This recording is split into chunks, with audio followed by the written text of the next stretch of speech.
കറുകക്കുന്നിലെ വീട്ടിൽ ഒരു ഉത്സവത്തിൻ്റെ ആളുണ്ട്. നാളെ ആ വീട്ടിൽ ഒരു വിവാഹം നടക്കുകയാണ്. കറുകക്കുന്നിലെ മാത്തുച്ചേട്ടൻ്റെയും മറിയാമ്മ ചേർത്തിയുടെയും മകൻ ജോസൂട്ടിയുടെ വിവാഹമാണ് നാളെ നടക്കുന്നത്. അതിനാണ് ആ വീട്ടിൽ ഇന്ന് പലരും വന്നേക്കുന്നത്. ബന്ധുമിത്രാദികളൊക്കെയും വന്നിട്ടുണ്ട്. അപ്പോൾ എല്ലാം കൂടെ നല്ലൊരു മേളമാണ് ആ വീട്ടിൽ നടക്കുന്നത്. വളരെ സന്തോഷമാണ്.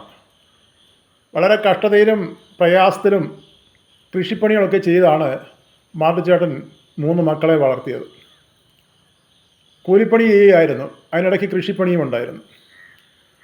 അപ്പൻ്റെ കഷ്ടത കണ്ടാണ് ജോസൂട്ടിയുടെ ഇളയ 2 പെങ്ങന്മാരും വളർന്നത്. പഠിക്കാൻ മിടുക്കരായിരുന്നുകൊണ്ട് ജോസൂട്ടിക്ക് ഗൾഫിൽ പോകേണ്ട സാഹചര്യങ്ങളൊക്കെ വന്നു. ജോസൂട്ടിയെ ഗൾഫിൽ കൊണ്ടുപോയി ഒരാൾ. അങ്ങനെ ആ കുടുംബം രക്ഷപ്പെട്ടു എന്ന് വേണമെങ്കിൽ പറയാം. ജോസൂട്ടി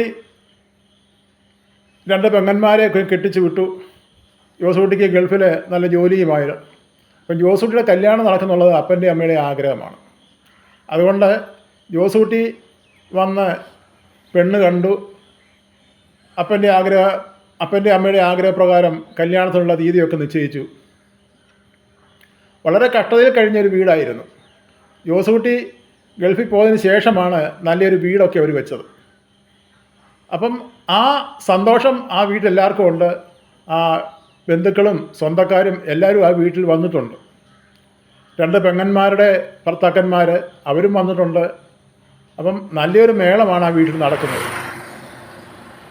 അപ്പോൾ നാളെ വിവാഹം നടക്കുന്നതിന് അമ്മച്ചി ജോസൂട്ടിയെ വിളിച്ച് പറഞ്ഞു, മോനെ, നമ്മളൊരു കാര്യം മറന്നുപോയി.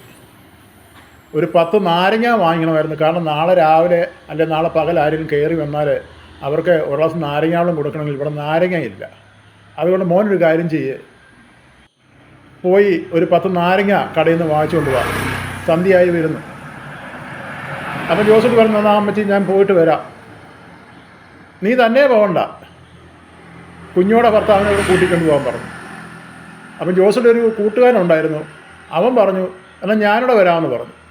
അങ്ങനെ അവർ 2 പേരും കൂടെ ബൈക്കിൽ പോകാൻ വേണ്ടി തീരുമാനിച്ചു. കൂട്ടുകാരന് ബൈക്കുണ്ട്. അപ്പോൾ ജോസൂട്ടി പറഞ്ഞു, എന്നാൽ ഞാൻ ബൈക്കൊന്ന് ഓടിക്കാം, ഒത്തിരി നാളായാലും ബൈക്ക് ഓടിച്ചിട്ട്.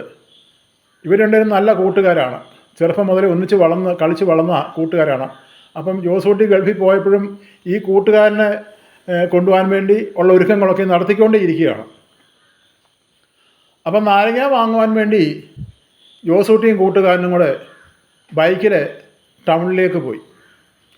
അവരെ വളരെ സന്തോഷമാണ്. കാരണം നാളെ തൻ്റെ കൂട്ടുകാരൻ്റെ വിവാഹം നടക്കുന്നപ്പം കൂട്ടുകാരും തമ്മിലുള്ളതായ ആ സന്തോഷം. അപ്പം കൂട്ടുകാരനോട് പറഞ്ഞു, എടാ, ഞാൻ ഇനിയും വിവാഹം കഴിച്ച് മടങ്ങി ചെന്നിട്ട് നിന്നെ കൊണ്ടുപോകാനുള്ള ഒരുക്കങ്ങളൊക്കെയും കാര്യങ്ങളൊക്കെ ഞാൻ അവിടെ ശരിയാക്കി നിനക്ക് എൻ്റെ ഉള്ളതായ വിസ ഞാൻ ഇങ്ങോട്ട് അയച്ചു തരാം. അപ്പം നിൻ്റെ കുടുംബം രക്ഷപ്പെടുമല്ലോ, അങ്ങനെ നീയും രക്ഷപ്പെടും, ഞാൻ കാരണം അങ്ങനെ ഒരു ഉപകാരം നിനക്കുണ്ടാകുമല്ലോ എന്നൊക്കെ പറഞ്ഞ് അവർ വളരെ സന്തോഷത്തോടെ അങ്ങനെ ബൈക്കിൽ യാത്ര പോവുകയാണ്. അവിടുന്ന് വേണ്ട ഒരു 4 കിലോമീറ്ററോളം പോകണം ടൗണിലോട്ട് പോകണമെങ്കിൽ. അവരിങ്ങനെ ബൈക്കിൽ യാത്ര ചെയ്ത് ഒരു വളവ്, അതായത് നല്ലൊരു ടേണിങ്ങാണ്. വാഹനങ്ങളൊക്കെ ഇനി ചീറിപ്പാഞ്ഞ് പോകുന്നുണ്ട്. എന്നാൽ പെട്ടെന്ന് അവർ ആ വളവ് അങ്ങോട്ട് തിരികെയും മുന്നിൽ നിന്ന് വന്ന ഒരു തടി ലോറി ഇവർക്ക് നേരെ വന്ന് ആ ബൈക്ക് ആ തടി ലോറിയിൽ ഇടിച്ചിട്ട് ഇവർ 2 പേരും ആ ലോറിക്കടിയിലേക്ക് വീഴുകയായിരുന്നു.